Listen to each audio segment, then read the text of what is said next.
they want to suck you dry and then move on to the next thing.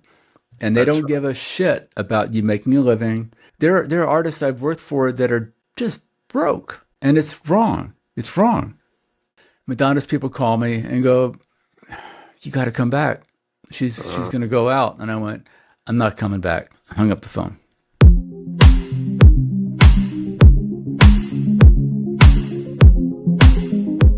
Hello and welcome to the Keyboard Chronicles, a podcast for keyboard players. I'm your host, David Holloway, and I'm thrilled as always to be here with you. I'm also thrilled to introduce Mr. Mike McKnight. We quite often say on this show about how diverse some of our guests' careers are, and it doesn't get any more stark than Mike's career. I'm not even going to attempt to mention some of the people he's worked with because we cover that in some depth. And there's also a link in the show notes to Mike's website, which gives a much more extensive list again. Mike's an amazing guy who's also worked sort of behind the microphone and in the magazine industry in regards to keyboards, as we'll discuss as well. So he has fascinating insights, and it was a thrill to speak with him. But I'll shut up for a minute and let you listen to Mike, and I'll see you after the show. Mike, sir, it's an absolute pleasure to have you on the show. I can't begin to tell you, you're someone we've been keen to have on since the get-go, so lovely to see you. Thank you for having me. I'm honored. Thank you. No, and look, in our introduction, which you won't have seen, Mike, I sort of mentioned the fact that it's going to be hard to encapsulate the breadth of your career, but we're going to give it a red hot go and see what rabbit holes we go down. So I thought we'll start probably quite traditionally and just initially start with your musical upbringing. So what your childhood and into your early adulthood, what got you into music and got you passionate about music and technology that ended up in a career for you? I'll try and keep it short. My dad was in the Marine Corps, and it was the 60s, early 70s, and I picked up a guitar. I used to stutter so bad I couldn't talk, but playing music was something that I could do, and I could communicate, and I didn't sound like an idiot. And of course, he said, "Young man, don't you even fucking think about playing in a band," which of course was like, "Yep, that's what I'm going to do, Dad. That's what I'm doing." So. And he said, "Well, you can't read music." And I went, "I don't care. You know, I hear it, I play it." And, you know, so, that was how I started off playing guitar and made the mistake of, one of my first bands when I was still in high school, sitting down at my dad's Lowry organ or some horrible, you know, church organ, and I could play Light My Fire and stuff, and you guys went, oh hell no, you're not playing guitar because you can play keyboards. And I said, "Yeah, but I don't want to play keyboards." And they go, "Well, you suck on guitar, so you're playing keyboards." And I went, "Oh, okay, all right." So then started playing in bar bands, and then I got drum machines and Commodore 64s and all that insanity, and people would go, "Hey, can you do this?" And I would go, "Yeah, I can do that." And I'd go, "Oh, how am I going to fucking do that?" You know, and then you just figure it out. And then before you know it, you're not playing anymore. You're the technology guy in the under the stage, getting yelled at by the pop star, you know. That's right. Now, I'm just going to interrupt you there a minute, Mike, because you've mentioned something I hadn't planned on discussing, but it's very topical at the moment. You mentioned the Commodore 64, and you may or not be aware that the Commodore brand is back, and they're actually re-released the Commodore 64 with obviously all the latest USB ports, and it runs... Really? I think it's a Windows operating system. So just because I'm interested, and I sadly couldn't afford a Commodore 64, I was a VIC-20 guy. Tell us about what you remember doing musically with that. I do remember the Commodore 64 was considered ahead of its time at the time. Well, at the time, it was 1983, 84. MIDI just came out. I got the sequential circuits cartridge as you plugged into the Commodore 64. And I had an Oberheim drum machine that I synced up with FSK, you know, sync on it. And then I had a Prophet 5 and a DX7 with both had MIDI on it. And depending on, and I also had a CP70B, so I'd play all the piano parts, program the drum machine, and then have the Commodore playing all the, the obvious sequence parts from back in the day, that stupid shit. And it was, it was cool. It was magic. And the drummer didn't really have a set click. We all heard the same hi-hat count in, and we all just went for it. And if it went to shit, we just turned it off, and yeah. So, I mean, I used the Commodore 64. I used Dr. T's KCS. And when I moved to California, I got an Atari, 8 meg of RAM instead of 64K, and started using that on tours. I did, it killed me. I did Madonna 1990, Blonde Ambition, big stadium tour with an Atari 1040 ST. Wow. With 8 meg Emax 2 samplers. 4 would be playing, and 4 would be loading from SideQuest 44 megabyte cartridges. Dude, I mean, it was a miracle this shit worked at all. And I had no backups. There was no backup. I mean, I had an Atari laptop that weighed probably 100 pounds. It was insanely heavy. You could kill somebody with it. And but there was no way to switch between them. You'd have to go, hey, computer's dead, and I plug in the other Atari, and then plug in the MIDI cable, the MIDI, because that's all. Just had the built-in MIDI on it. It was great. And I'm sure I'm jumping way ahead of things here, but no, that's okay. No, that's great, and we definitely will be talking about sort of the big tours. But no, that's still fascinating, and thank you for the stuff about the Commodore 64. The whole thing with the Commodore is just what a nerd. I'm sorry. I'm sure there are other nerds watching this. Shocking, I know, but definitely, it's like. We would play 5 sets a night. So during the break between sets, I would be loading up the Oberheim from a cassette tape and the Commodore with a 5 1/4 inch floppy, So my break was spent doing that instead of chasing girls like the rest of the band. So anyway, here we go. I'm hearing you again, Mike. Yes, you're absolutely right. So, I mean, I still say you were somewhat unique, even as a teenager, having that level of technology in bands, because there are a lot of us that obviously didn't. So I can see why you were snapped up. What was the juncture at which you realized, look, I may actually end up doing this for a living? Well, I did it for a living from the moment I left high school. The night I graduated, I'm driving down the road to play at a club. Everybody else is going out to graduation parties and shit, and I'm hauling ass down the freeway, ripping off my robe, putting on my stage clothes, and barely made it for the first song. So yeah, I tried on. I was married 3 times, so every marriage they always go, well, do you really have to do this for a living? And you go, yeah, I do actually. So I'm good at it. I get paid a lot, so.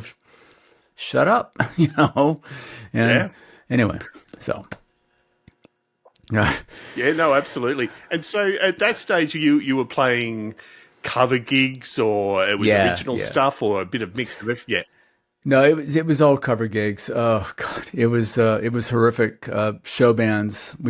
It's kind of like what they're doing now with the tribute bands. Is we would go up, and we would do 4 or 5 tribute bands in one show and call it a show. We would do a medley of Toto, we do a medley of Beach Boys, medley of Beatles, and everybody go, oh my God, you sound exactly like them. And I go, well, yeah, that's what we're supposed to do. That's what you paid for, right? So, and so that was cover bands. Never really did an original band.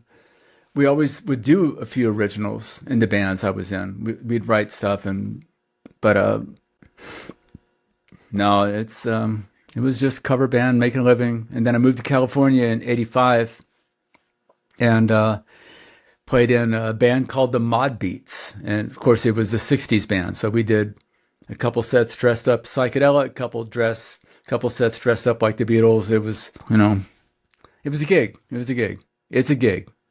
So absolutely. And so so you're in California, Mike. What led to you getting the big break as far as you're now making somewhat of a full-time income? Was it just really the grind of gigging and merging into other stuff, or? The way I got my gig is there was a company back in the 80s called KeyClick. And there was a programmer named Bo Tomlin and Steve Leonard. And Bo would program all the DX7 stuff for Yamaha. And then he would get called by David Foster and all the big studio guys. And he would go in and program these sounds. And I just made myself a complete pest. And he made me an intern, brought me on. And in 1987, he got a call from Earth, Wind, and Fire and said, we need a keyboard tech, a programmer that can make the sounds and program stuff. And Bo had taken me under his wing and taught me how to program synthesizers. And we would have a collection of sounds for the DX7, and he would make me sit in a room and duplicate it on a Ensoniq ESQ1, which was torture. It was wrong. It was really wrong for me to have to, because that thing, it would crash and all my work was gone. Anything I'd saved was corrupted. But you'd have to do it again, and you do it again. And every time you have a situation like that in your life, you just go, okay, all right, I got to do it all again. There's a reason for this. There's a reason. I'll do it better next time. So you just suck it up, move on, and do it. Anyway, so he got the call, and he said, yeah, I can't do it, but this guy Mike can. So they threw me in there, and I was playing at a bar band making, I don't know, $300-400 a week. And Earth, Wind, and Fire called and said, we're going to pay you $1,600 a week, and we'll pay you $800 a week when you're not working. So I'm like, holy shit. And it's Earth, Wind, and Fire. I get paid to be with these guys. And so I got the gig. I was just setting up the keyboards one day, and I started playing, and they said, hey, can you play some parts behind the curtain? Because, you're white, so you need to, be behind the curtain. We can't have that out here. And I went, oh, yeah, it's cool. I don't care, So, and then they brought me into the studio, and I just made a real pest of myself. And every chance I had, I would do 100 times more than I was asked. And that if I can impart any knowledge to anyone, is work ethic is the one thing that you are never taught in school. You're never taught. You either have it or you don't. So keep your mouth shut and do it 100 times more than what you're paid for, and you will succeed. You will go a long way in this business. And keep your mouth shut. Don't complain. Don't bitch. Don't, just do your job. Absolutely. That's it. No, That's it. Yeah. And it's funny, Mike, we got some questions from viewers later, and I think you've just answered one of them, which is wonderful. So, I mean, Earth, Wind, and Fire, to call them iconic is an understatement around the world. So what were the learnings for you with that first big gig? What did you learn pretty quickly that you hadn't thought of today? Well, the thing about them at first is that they played everything so fast, for the live show. And I kept going, guys, it really worked slower. And by the 90s, they listened to me and they brought it back. But anyway, not that I was the reason for it, but it was, people feel like you have to play things faster on the live show. It makes it more exciting. It doesn't. But the thing that, again, it's back to, if you're given an opportunity, just jump in there and take it. Maurice used to leave me in the studio. He would go, okay, here's the song. Do your thing. Impress me. Give me something in the morning that I haven't thought of. And he'd come back in, and I hadn't slept, but I was young. I could do it. And he would let me do that. He actually let me do horn arrangements. I don't know anything about horn arrangements, but I would do like scratch horn parts that I heard. And he wasn't, that's it. That works. So again, just if you're given any kind of an opportunity to be creative, and if you don't give it your best shot because you're not getting paid to do it, you're a fucking asshole. And you're not gonna succeed. You have to take every opportunity, but then you also have to know when to shut the fuck up and to back off and go, okay, you're the boss, but whatever you want, that's what you get. And you don't talk shit about anybody. You just do your thing, do your job. But it was just the whole work ethic. Those guys rehearsed hours and hours and hours, and you had to think ahead, and you had to program, and you had to stay ahead of them.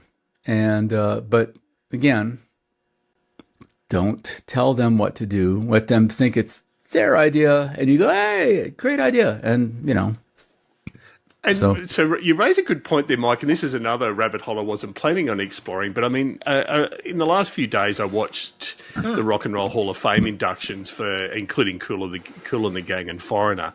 And what stood out with the Kool and the Gang one, a bit like Earth, Wind and Fire, is just the pure scope of the music they covered and the discipline in the live performance. Do you think there's something being lost nowadays? There's certainly highly disciplined bands still out there, but what do you think we've lost over the last 30 or 40 years as far as how they used to approach playing? Well, the one thing we've lost as far as songwriting is a decent bridge. Nobody writes bridges anymore. That's the biggest thing. I haven't heard. I'm not dissing Taylor Swift. I've never listened to her music, but I don't know if she has bridges. I suspect she does. I suspect any songwriter that's worth their, that knows what they're doing, knows how to write a song. And I just don't hear it. I can't. Maybe it's because I'm an old fart, has been some bitch. I don't know. But I try to listen just for the production value, and I try to listen to stay on top of things and to go, oh, okay, they overcompressed the fuck out of this here, and they overtune this. Okay, cool. That's what they want to hear. Great. Cool. I know how to do this, because if I listen to Steely Dan all the time, I'm never going to get a pop gig again. So anyway, you know what I mean? It's like, I like what I like, and, but you gotta, so yeah, to me, that's the biggest thing. Nobody writes great songs anymore. They just don't. I mean, I'm sorry. That's not fair. Not nobody, but it's just not. And the biggest reason that's happening is because the record labels, and I'm sure this has been covered a billion times, don't support new art. They want to suck you dry and then move on to the next thing. And they don't give a shit about you making a living, or, I mean, there are artists I've worked for that are just broke, and it's wrong. It's wrong, but. Yeah. No, I couldn't agree more. No, I think extremely valid points. So Mike, I mean, as much as it kills me to even move past Earth, Wind and Fire, we will move on. So, I mean, obviously you've worked with a whole range of artists, and so I'm going to call out three more obvious ones, but also after we go through those, I'm really interested to hear what you believe are the more interesting gigs you've had. But I'll start with the three. So I think your longest collaboration is with Mariah Carey. So tell us how that came about, and how you managed the secret. What was the secret to the longevity of that successful working relationship? The monitor engineer that was on Madonna in 1990, a guy named Keith Carroll, heard that Mariah was looking for a playback guy, and he recommended me. And Keith and I weren't really buddies. We didn't hang out. Probably had a few disagreements about monitors and stuff, but he was very, very nice, and he put my name up, and Walter Afanasieff called me, and got the gig. And then I just had an instant connection with her. Listen, Mariah's a diva, but as a human being, she's a sweetheart. I love her, and she's been there for me through so many things. And I mean, yeah, if I hear All I Want for Christmas Again, I'm going to blow my brains out, but it's a gig, it's a gig, what are you going to do? I mean, I started working on that like in August, getting ready for the Christmas tour, but that's what we do. Anyway, so she's a very strong person. She knows what she wants. And when she split from Tommy, even though I was Walter's guy, she kept me, and I appreciated that. And her and Walter had differences at times. And that was sad because I think they made amazing music together. I mean, some of the stuff he wrote with her is just iconic. Vanishing, which is not a big hit. So many wonderful, wonderful songs together. And I wish they could heal that. But anyway, so Walter brought me in, but then Walter and her had a falling out, but Mariah and I connected, and she's been loyal to me for almost 30 years now. Started with her in 96. So, and she's had her ups and downs. But she's always been really, really good to me. And, I love the woman. I do. Yeah. There are times, when she has moments when she had this other manager named Stella that was a nightmare, where she would show up late, hour and a half late to start the show. And that's hard. But that person is gone. That Mariah is gone. She's on time now. She works hard. She rehearses. She knows where everybody's supposed to be, what everybody's doing. She, it's a true pleasure working with her now. Yeah. So no, it sounds like it. And Mike, just for the sake of those, when you say you were doing playback for her, I'm pretty sure I understand what you mean by there. And obviously the scope of Mariah's production is incredible. So tell us over the years how your role evolved as far as playback and what you actually did at gigs. Well, playback these days, when I push play, I'm sending timecode that goes to audio, video, lights, and anybody else that needs it. Sometimes set moves happen by timecode, and a lot of it's automated. A lot of it, they just watch the numbers and they go with it. But I'm kind of like an air traffic controller, except nobody gets hurt. They could if just stage moves don't happen, right? But basically, it's not just the extra audio parts. It's not just the click track and the obvious enhancements that we playback guys do these days that nobody's allowed to talk about, in complete detail. But it's people want to see a show.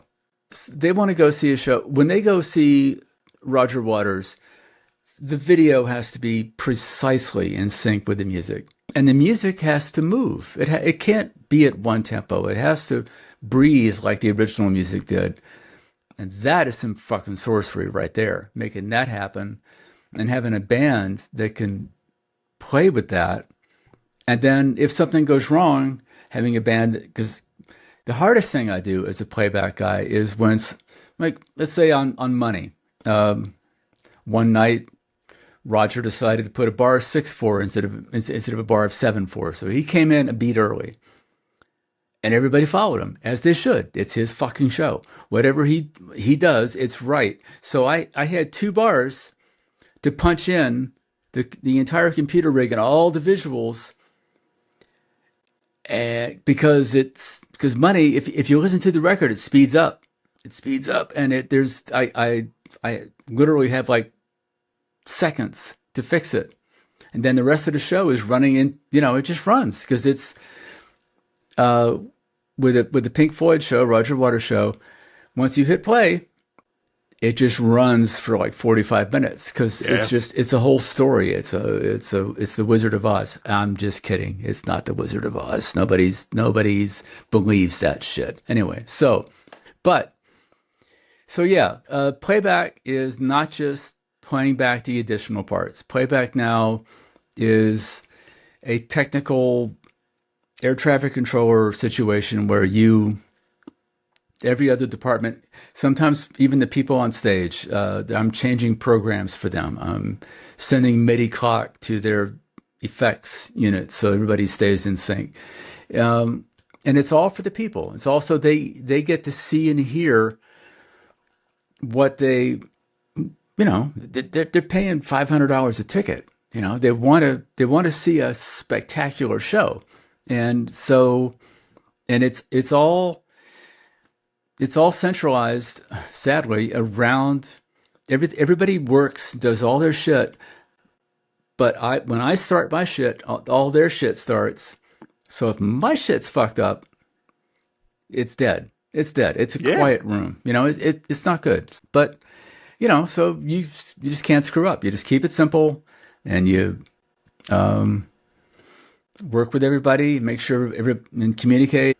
So I hope that made sense. Yeah. And no, it absolutely makes sense. And you've raised a really critical point. Again, this shows you how you engender discussion. I hadn't thought about covering, but you mentioned about the spectacle of the shows, and I'm definitely not talking specifically about Roger or Mariah, and we're going to talk about Madonna and U2 and all sorts of stuff. But these shows, as you said, are mega spectaculars. And I know there is some criticism about, the use of playback and vocal enhancements. And I know there's some great YouTube channels out here that they're devoted to just picking apart that stuff, and Taylor Swift, it appears in some songs is miming because of the physicality of what she needs to do. It's a bit of you can't have your cake and eat it too. You can't expect a mega spectacular show and a singer to deliver note perfect and the band to be able to deliver everything 100% live on stage. Yep. That's correct. I mean, how do I put this? For example, even a band like The Who, I worked with them, and they did some tours in 2022 with an orchestra. But in each city, it was a different orchestra. So, some cities were better than others. And some cities, it was like, yo, turn that shit off, okay? So it was coming from me, the pre-recorded orchestral thing, to a click, and that shit's moving all over the place. I mean, because we didn't just sit it. You won't get fooled again, just leave it at one tempo. It just doesn't work, and you can't have the Tommy stuff. It moves, it breathes. So, again, people want to hear the orchestra. They want to see the spectacle, and they want to see their people dancing on stage too. Everybody used to get mad at Madonna. Madonna sang everything she possibly could. The only thing she didn't sing, and this is not a secret, I'm not giving anything away here, she's dancing up there, running around like a crazy person. Do you want to hear her go? No. You want to hear what you want to hear, and you want to see a spectacular show with all the visuals perfectly in sync. Dude, it doesn't happen unless you play to a click and you have the enhancements. Movies are not made in one shot. They fix it, and then they put it on a green screen, and they do all this crazy shit. I'm sorry. You want to be entertained. You want to see what you want to see. You don't want to go, oh, yeah, that would have been cool if they had just, played it right. No. Now, I mean, is it nobody I work for just lip syncs? That's stupid. There are times when you have vocal enhancement, when it's needed. But anyway, I understand it's a hard topic, and also that's why I was very careful not to mention specific artists, because I know it varies across artists and there's lots of contention around it. So totally get it, but couldn't agree with your point more. I think it's a really important point. You mentioned Mariah in the true positive sense of the word is a diva, and you'd already had 6 years of some involvement with Madonna prior to Mariah. So, I mean, I imagine she's another band leader, creative leader that, knows what she wants. So was that, what did you learn there? And sort of you worked with her between 1990 and 2004, which is an eternity in tech terms. So how did the show evolve over that time? Listen, she was another one that there was moments where she would walk in and it's like somebody's getting fucking fired today, because she was in a bad mood, and she just and that's fine. It's her show. She can do her thing. Yeah. But one story. Last rehearsal, I think for Blonde Ambition, she walked in and she decided the guitar player was getting fired. I don't want to say his name because he's a lovely guy. He's an amazing guitar player, but we would do 4 run-throughs a day. And he, his back hurt, so he was sitting on a stool, and she was dancing all 4 run-throughs, and that's like it. He's fired. So, just like that. It's like, yeah, but he plays a lot of cool stuff and we're not going to, I don't care. Fuck it. He's gone. And that was that, and so, but anyway, she also knows what she wants. And she was the worst thing about her, which is the best thing, is that I would literally have a cot by my computer rig because I couldn't go home. I couldn't sleep except a few hours on the cot, and I'd get up and I'd get to work. She was always the first one there, and she was always the last one to leave. And anytime anybody works that hard, I will take immeasurable amounts of shit from them because they're willing to show up. The ones that just bitch about it and don't show up can fuck right off. She's got work ethic. And I'm Absolutely. a big. Just on that, Mike. So you're saying for rehearsals, and I'm not sure how long rehearsals were before each tour, but 4 run-throughs a day. That's incredible. Well, that's the production run-throughs. Once you're there, I mean, back in the day with Madonna, the way it worked is we always did more shows in rehearsals than we ever did on the road. The sound checks were longer than the shows once we were on the road. It's painful, but when I was there, she was on time. Now, once I left in 2005-ish, then she got the reputation for showing up hours and hours late. So I'm not going to say it's because I wasn't around, but Look, I'm going to start that one. Yeah, absolutely. Yeah. And technologically, Mike, I mean, it was, I imagine, again, doing playback, but also a fairly complex show. I mean, there's so much diversity in her music. Listen, 1990, like I said, I was doing it with 8 meg samplers. 8 meg samplers. And 4 playing, 4 loading. And if anything goes, and it's the 44 meg SideQuest cartridges, it's like I was making fire with 2 rocks with wet wood. It was like, the fuck am I doing? But I did it. And then 1993 with her, I had a Mac 2 CI, and I had 3 or 4 Akai 32 meg samplers. I was like, ooh, look at me go. I'm rocking. And it wasn't any of that SideQuest shit. It was, just regular hard drives. Man. And so during a show, Mike, I mean, the reality of that is, are you, if not physically sweating, you're literally working your ass off. Oh, and I was playing, I was playing keyboards underneath the stage too, while that shit's going on. So it's like, I mean, the parts I was covering. Actually, I played synth bass in 2001 on a couple songs, and I played solos on stuff, and so my parts were integral, but I wasn't on the stage. Yeah. So there was a moment with Mariah in around 2000 or so where I was the MD, and which all that really meant was that Mariah wanted to talk to me and I talked to the band. She didn't want to talk to anybody in the band. So, and I would tell the guys, listen, chill on the parts, play the songs like the record. It's her fucking show. Come on. All right. So. Yeah, no, that's fantastic.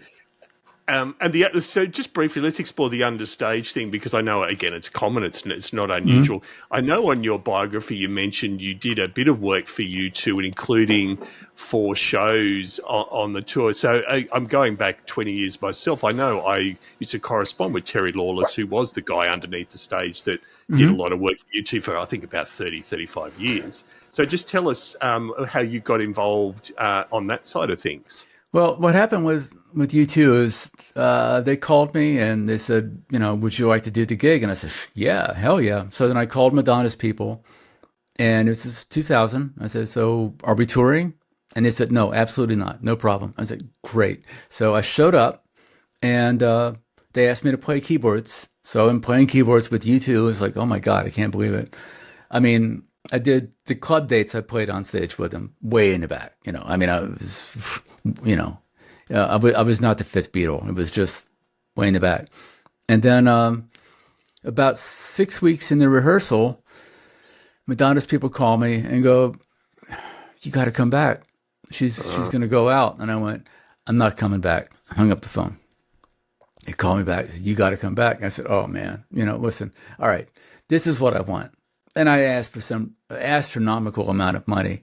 And I said, "And I want you to put it in my account, wire it tomorrow in advance. Yeah. And I want you to fly Terry Lawless out. And you're going to pay for Terry for me to train him. And it's not going to cost you two a cent to make this change." And, brought Terry in. I said, and I left my gear with Terry so it would be a smooth transition. Their production manager, Jake Berry, said, "Mike, that's fine. Everything would be great. It's wonderful. It's no hard feelings. It'll be wonderful." So I'm in Miami doing the last show, and Bono calls me back to the dressing room. And I'm thinking, okay, cool. He's going to give me a big hug, and he's going to tell me thank you. And he pulls me back there. Remember when you were a kid and your dad would just look at you and say, "I'm so disappointed in you, young man." And you just feel like you're going to cry and you can't even breathe. He did that to me for about 20 minutes. Yeah. And I was crushed. And I walked out of the room, and Larry Mullins, the drummer, walked past me, and he looked at me like he was going to kick my ass. And Wow. it was like, but what Bono said, he said, this is personal. We're Irish, okay? Imagine your wife shows up and says, "Listen, I'm leaving you, but I taught this bird all the moves you like. It'll be fine. It'll be great. We take this personally, Mike." And I went, "Oh my God." I hadn't thought of it. And then I went to see a show in LA, and I was thinking I'd be able to go back and say, "Hey guys, everything's working great. We're all good. We're all buddies and pals." And I was told, "No, you are not allowed backstage. If they see you, they will kick your ass." And I'm going, wow. So yeah, I if all my regrets in all my careers, all the stuff I've done, I really, really regret. I should have never left U2. I should have stayed. It was the wrong thing to do. And I shouldn't have listened to Jake Berry, and I should have done the right thing. So, And excuse my ignorance too, Mike. I'd assumed falsely that Terry had already been there and you'd come in to cover some spots, but you literally introduced you two to Terry. So yeah, I brought Terry on, and he was at first they didn't like Terry, but Terry's great, and he stepped into it and he's killing it now. He's doing a great job. I could be totally wrong. This might be guesswork. I thought he'd retired, but maybe he hasn't. Well, I'm not sure if U2's retired. I mean, well, that's hard to know. Yeah, true. Yeah, I mean, they haven't done anything since the Sphere, right? Stuff. Yeah. No, thank you for that. That's amazing insights. And probably one last question on U2. Again, technologically, they have some amazing keyboard parts. They obviously do some playback and live keyboards underneath the stage. Anything you learnt the way they worked versus previous gigs? Well, the thing about U2 is that they had like almost a couple background vocals, but there wasn't a lot of vocal stuff going on. There was mainly the click so that all the visuals would be right. Again, that's right. That's the rub. That's the rub. If you want to see the visuals the way U2 wants you to see the visuals, and it's really important with their show, it's got to be to a click. There's got to be timecode, and it's a science project. So that's just the way it is. Yeah, absolutely. And I thought the last one, before I ask you to identify some of your favourite gigs, a guy that it tends to really sit back and not have a creative vision is Roger Waters. So tell us what. tell us. I mean, you've worked with Roger, 3 tours between 2010 and 2023.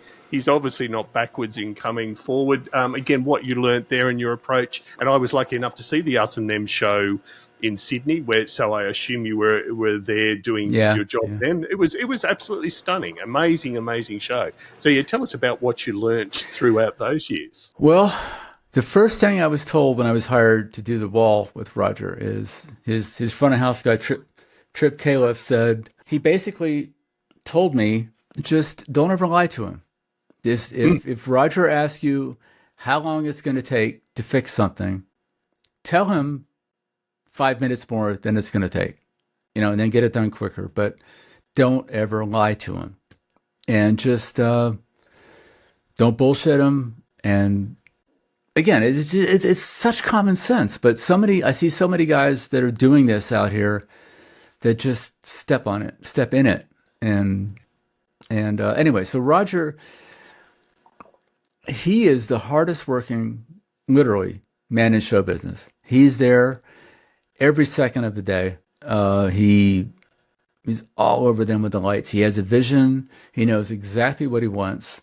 He makes me do these insane vocal cues in his ears, telling him what part is coming next. That I can't even fathom how he gets on with it, but it works. And then now and he couldn't be a nicer man, and he couldn't be a more lovely human being. And during COVID, he took care of most of the crew for most of that whole time. And that's a lot of people I work for didn't. So that was unexpected and appreciated.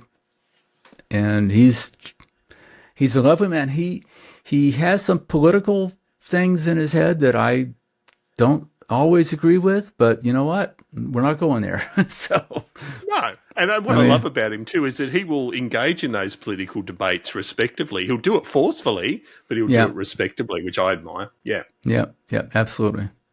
No, he's my favorite, if you were wondering. I mean, I love the man. He's no.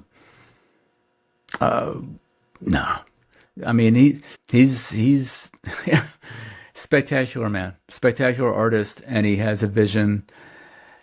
And he's hard, but he's fair. So anybody's hard and fair, I'm cool.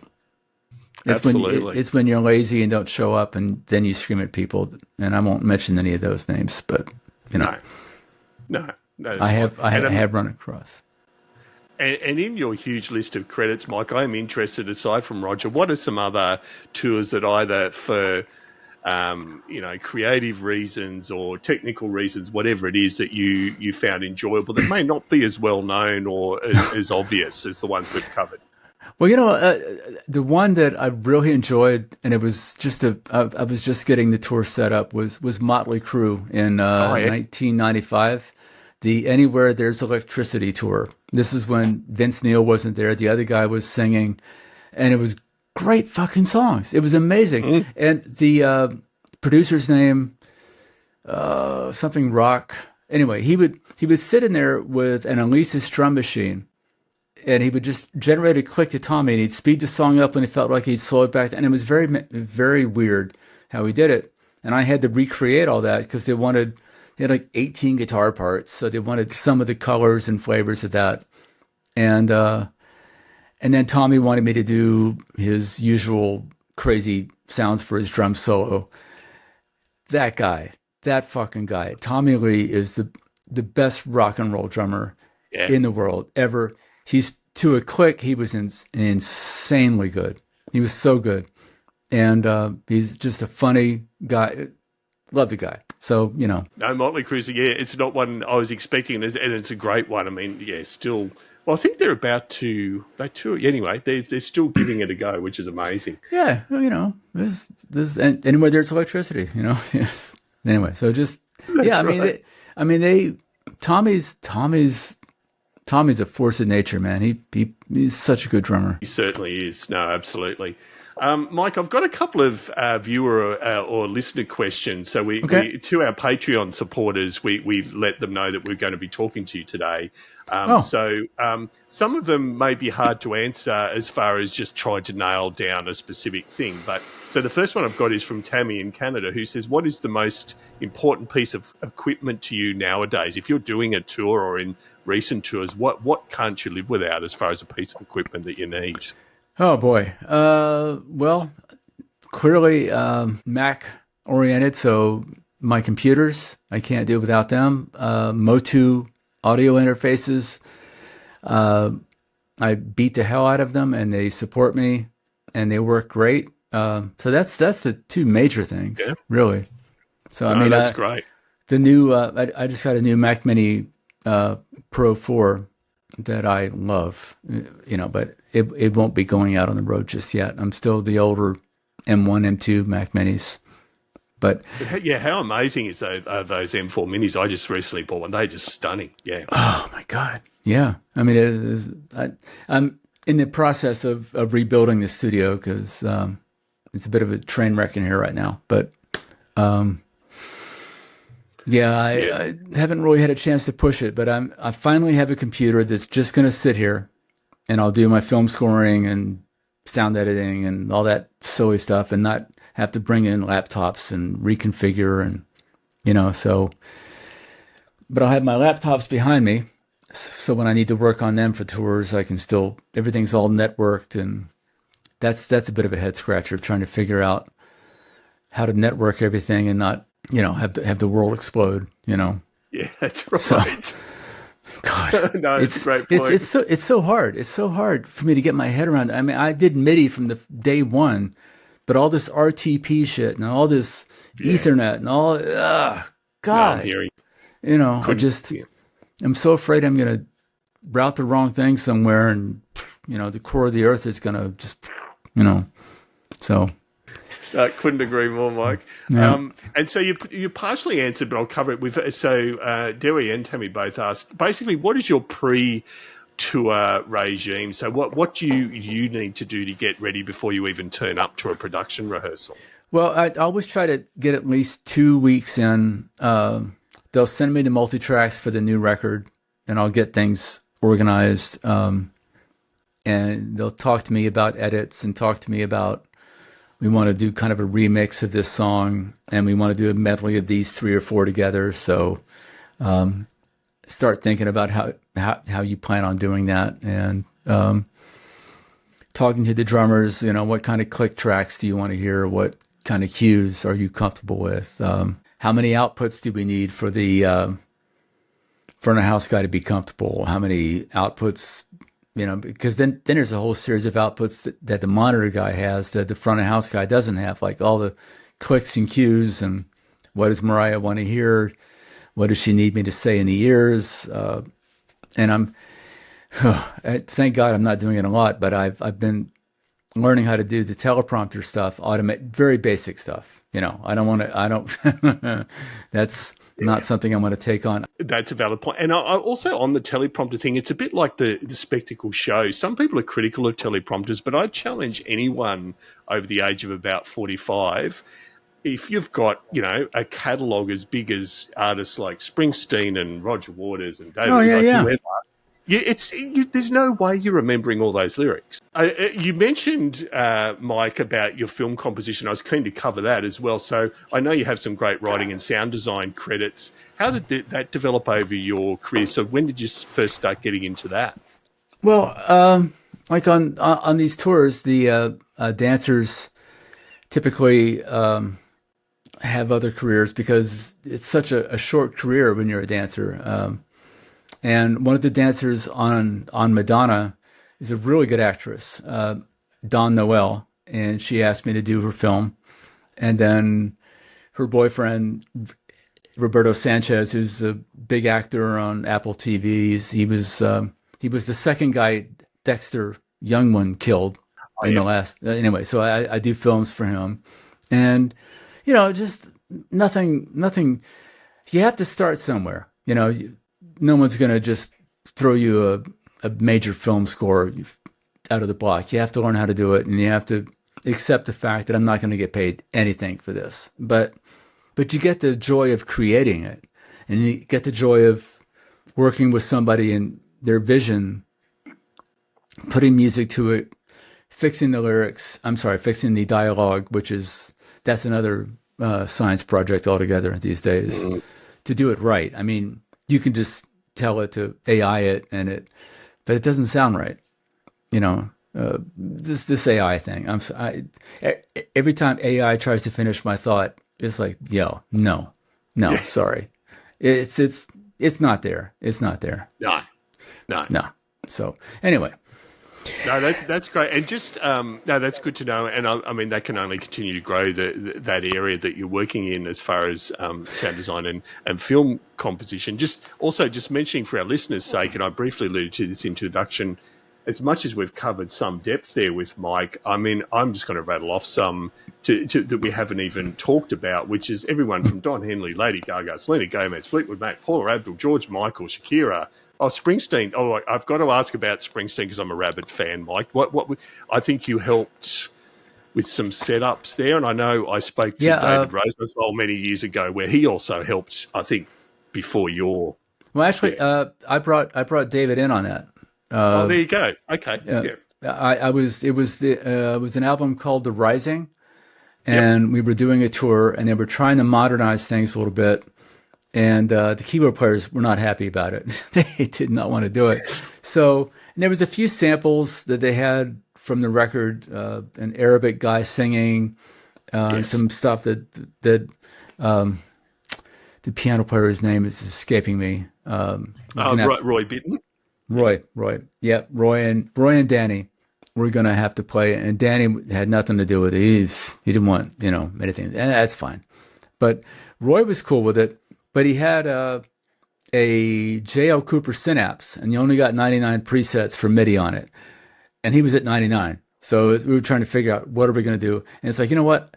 I'm going to put David Rosenthal on that. And I brought David in, grossly overqualified. I mean, I was like, I looked at them, so this guy could play both your gigs, circles around you. But I didn't. I kept my mouth shut. But so Bruce would show up. If he said rehearsals start at 11 a.m., he was there at 10:45, and I was ready for all those samples to have to go down a half step or a whole step or a step and a half. He walked in and said, "You know what? I want that up a whole step." And I'm going, wow, what? Because I need the energy. I need the, and I'm going, oh, well, I'm not ready for that. Give me a second. I get it ready. It's like, wow, I didn't expect that. But he's another guy that the work ethic is insane. And I thought, okay, these guys are going to have to play to it quick. They're going to have to. And they just refused. Nope, we're not playing to it quick. And I went, all right, well, I'm going to shut up and they'll figure it out. I'm getting paid, whatever they want. And it worked. But no, he was great. And the reason I got that gig was George Travis, the tour manager, was Madonna's tour manager. So there you go. See, that's how all this connects. I haven't sent out a resume hardly ever. If somebody asks for a resume, it's like, dude, come on, really? So it's all word of mouth. That's right. And you didn't actually, did you go out on that tour, Mike, the Rising tour, or was just really the setup for the tour? I just set it up. I did the first show in Asbury Park. They did some, city hall thing. It was cool. It was really cool. Yeah, no, just the only reason I ask is I saw that tour and there was the infamous incident in Sydney where the electricity went out. Ooh. So the whole show, so I just interested whether you were there or not. So, no, thank you for that. So, yeah, just that was sort of a bit of a side trip just for our listeners, just how diverse Mike's career has been. But, Mike, I wanted to jump in to also, you did some work for Keyboard Magazine. Now, all of our listeners and viewers, I don't think there's anyone out there that is not aware of how iconic that magazine was for all of us. So it goes without saying why you got the gig there based on your experience. But how did you find that? Did you find that a bit of a fun thing to do or a bit of a chore after a while? No, I enjoyed it. It's just that because anytime somebody would ask me a question, 9 times out of 10, I had no idea how to do it. So I had to learn.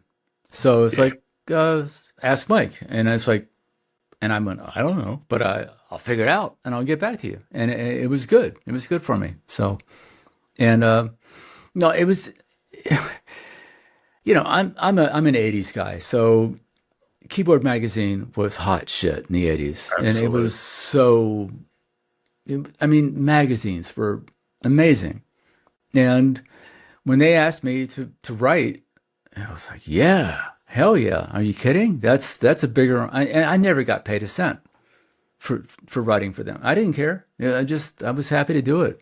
It's and sometimes you got to do, well, I don't know, maybe not anymore in this world, but in the 80s world, anything that you did that got you out there and people heard your name was a good thing. And you didn't always get paid for it. And that was fun. So yeah, no, absolutely. No, thank you. And also, as you've mentioned, you're refurbishing your studio, although it looks amazing to me from here, but you do run your own studio.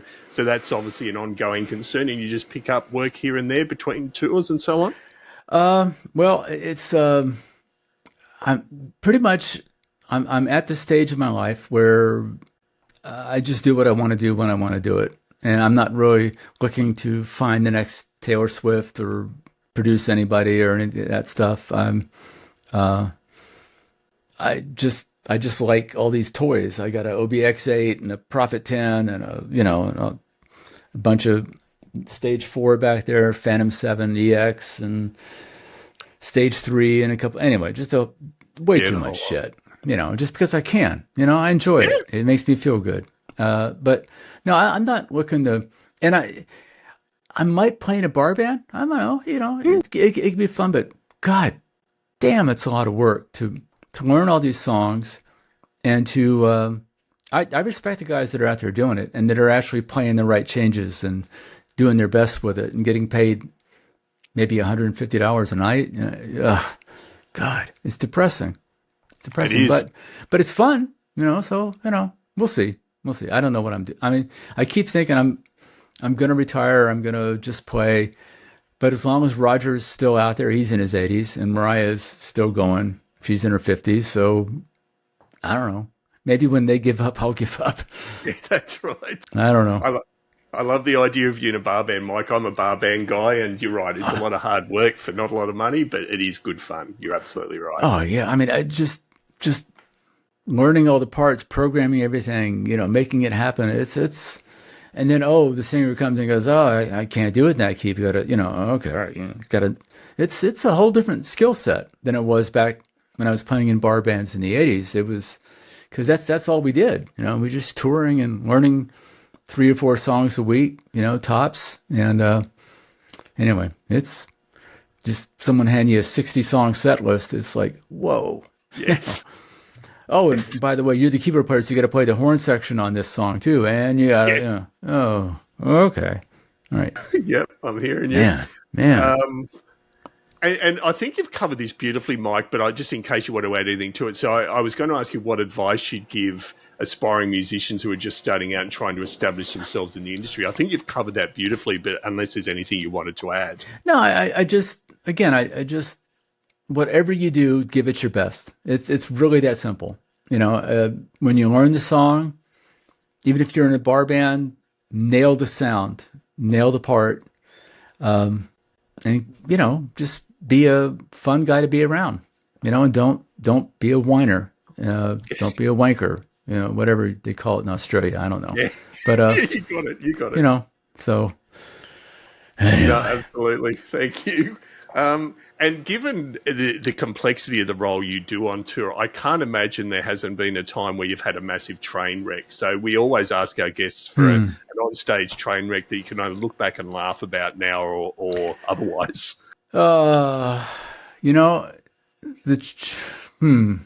Maybe I just erased them from my memory. But no, I mean, most of the train wrecks are ones that the band comes in early and I catch it or something.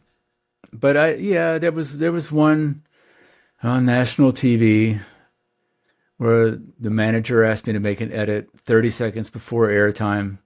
Oh, wow. And I went, I really don't want to do this. And he goes, well, you need to do it. And I did it. And thought I was shortening just the intro music and everything else would stay in sync. And it turned out that I also shortened where the background vocals were coming in. So they came in at some awful place that made no sense. So I had to turn them off. Yeah. And it's one of those things. Have you ever been in a car accident? you're driving and you're sliding and you're going, this isn't real. It's not happening. And it did, but, one I can tell you about, MTV Awards in Ireland. There was no band. It was just me. And it was Mary J. Blige, Mariah, a couple other rappers on stage. And I got my SCSI hard drive on top of my computer rack.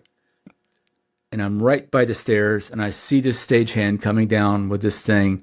And I go, he's going to hit my hard drive. He's going to hit it. And he's going to knock it off. And he hit it. Hard drive flew. And the song stopped. Exactly 8 bars early. Now, Mary J. Blige was cool with it. Other singers were cool. Mariah was going, what, and, but it was okay. It was okay. Yeah. Live 8, 2005. Sorry, you asked me. Yeah. This is the other. Yeah, no, it's I played with Madonna, and then there was an act, and then Mariah was coming on. And I told the guys, do not tear my shit down from this riser. Okay. I'm going to be back with Mariah in like 2 acts. Mariah thing went great. I'm in the back room and I'm going, yeah, that was fun. Rock and roll. And my tech comes back and he's got these cables in his hand and he goes, your shit's all torn apart, man. I don't know where it is. And I'm going, what there's 300,000 people in Hyde Park. You know what I mean? It's like, what the fuck? So yeah, but we found it and we got through it, but it was, yeah. Yeah, that's hard. Wow. that was hard. That was hard. I never went from being so happy to completely soaking wet with sweat, freaking out, trying to make it happen. Because that's a roller coaster. But it worked. It worked. Yeah. So shit's gonna happen. But Yeah. No. Absolutely. And we also ask all of our guests, Mike, to tag a keyboard player. Now, you've obviously, both you play yourself and have worked with a lot of other keyboard players. Is someone who you'd like to find out more about their life story that you probably don't know already? Greg Fillinjanes? Yeah, he's a constant wish. Yeah. My God. That the only person I ever got nervous when he was, someone would come, Sting came to see the show. I was like, yeah, so what, whatever. Hey man, Fillinjanes in the audience. Oh no, and he came back and he critiqued the fuck out of me. And he was right. I was playing Devotion and he said, man, legato, man, chill. You just relax. Oh yeah. So yeah, but he's a guy that is so effortless and so good. Yeah. I would definitely listen to anything he had to say about anything because he's the shit. Our ongoing watchers and viewers will be aware that we would kill to talk with Greg, and it's not that he's said no, we just don't know how to get in touch with him. So our last guest, Mike, was Rob Gentry, who just played with David Gilmour and Greg. And was also calling out just how amazing he was. So yeah, no, I'm hearing you with Greg. Amazing guy. If Rob can't hook you up with Greg, I don't know who can because Greg was on. Yeah, I might ask Rob. I've been too polite so far. Yeah, you should. Yeah. And then the dreaded Desert Island Discs question, Mike. So if you had to list 5 albums, what would they be? Oh, well, see, this is where I'm going to show my age. Can't Buy a Thrill, Steely Dan, first album. That one just took me out. And of all the people I've worked with, Ray of Light, Madonna was a spectacular record. It's really good. William Orbit, you should talk to him. Yeah, he's a bad motherfucker. He's amazing. Beyond that, the new Peter Gabriel record is insanely good. Have you heard it? No, I haven't listened to it before. This is it's I.O., isn't it? Yeah. Oh my God. It is so good. It is so good. Now, maybe it's because it sounds like and his other stuff to me, because when he went a different direction and it wasn't, he did a nice version of Heroes, or orchestral, but this new album's great. Oh God, Amanda Marshall, have you heard of her? No. Woman from Canada, amazing singer, and just I think she's one of those people that she would have been huge, but she got a record deal and then wanted to renegotiate, and they buried her. So yeah, it's just sad. Who else? Well, there's four, Mike. You've done four pretty easily. Yeah, I'm trying to think. Again, well, then Asia, Steely Dan. I'm sorry. Look, I like the way Donald Fagen thinks harmonically. Yeah. And I know that it's funny to have Madonna on the same thing, because Madonna would go out of her way to say, I fucking hate Steely Dan. She hated them. I never heard her say she hated anything, but she really fucking hated Steely Dan. It was the worst thing ever for her. Yeah, so understand. No, that's great. Thanks, Mike. They've got 5 brilliant picks. And then we usually finish off with our quick fire 10. So 10 short and sharp questions with hopefully 10 short and sharp answers. Okay. And the first one being the first album you recall hearing. God. Well, this is going to age me, but first, I didn't hear the entire album. The first song I remember hearing was a song by a band called The Circle called Red Rubber Ball. Okay. I don't know why, but that sticks in there. Sticks out. Yeah, no, great. Before each gig, what is a pre-gig ritual so you know that you're set for the night? Well, this is boring. I'll try and keep it short. I actually make a point of shutting down my computers and restarting, rebooting, making absolutely certain, looking at every song, just making sure I didn't miss something, making sure I didn't leave something in solo mode. So when I start the song, only the click plays, nothing else plays. Because it happens when you get in the sound check and you're going fast and then you save and then you forget. Anyway, so yeah. No, absolutely. Always triple check. Yeah, no, great point. If you hadn't been a musician and taken on the career you have, what do you think your career choice would have been? I wanted to be an aeronautical engineer. Seems like a good fit. Which is, but I suck at math, so that doesn't work. No, love it. Favorite tour you've ever done, if that's at all possible? Roger Waters' The Wall. Yeah. That was 3 years of it started in little tiny arenas, and by the time we were done, we were playing stadiums, and it just never got old. Favorite gig you've ever done, if that's possible. So as far as an individual show. Well, the one that went horribly to shit, the Live 8 2005. Yeah, that was great. Yeah. No, but any gig I did when I was playing with Earth, Wind and Fire from 94 to 97, any of those were amazing. It was so cool to be with those guys. Yeah. Absolutely. A favorite city you've ever played, if that stands out for you? Well, God, I do love Australia. I mean, I would probably live there if I could, So, yeah, I think Sydney. We'll sponsor you, Mike. Yeah, we'll sponsor you, Mike. Okay. Name a song. You sort of alluded to this earlier, but I'll ask it anyway. Name a song that you used to love, but you've played it to death. Oh, wow. Well, can I change that actually, Mike, to a non-Christmas song that you used to love, but you played it to death? I can't think of any. I'm sorry. Nothing jumps in my head. Good. No, that's good. No. A favorite music documentary or movie? Oh, well, Spinal Tap, of course. Yeah.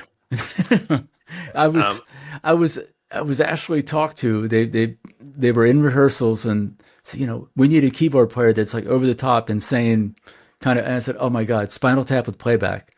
That would be cool. They're playing the military club and they got all the extra shit with the, and I said, no, I can't do that. So, but anyway, it was talked about for a hot second, but. Because there is a sequel coming out. So it'd be interesting whether they have incorporated some of that into it. Wouldn't surprise me. I loved it. Name one thing that you'd like to see invented that would make your life as a keyboard player easier. Wow. Blank. I got a blank there. I'm sorry. No, okay. I mean, there's so much stuff that I need to learn that I have already. That's the problem. Oh, you know what? I'll tell you one thing. Every time I watch The Matrix, I wish this would happen. I go on YouTube and I watch all this shit. And I learn all these things and I listen. If I could just plug it in the back of my neck and go, I know kung fu, I know how to play giant steps, anything like that. That would be amazing.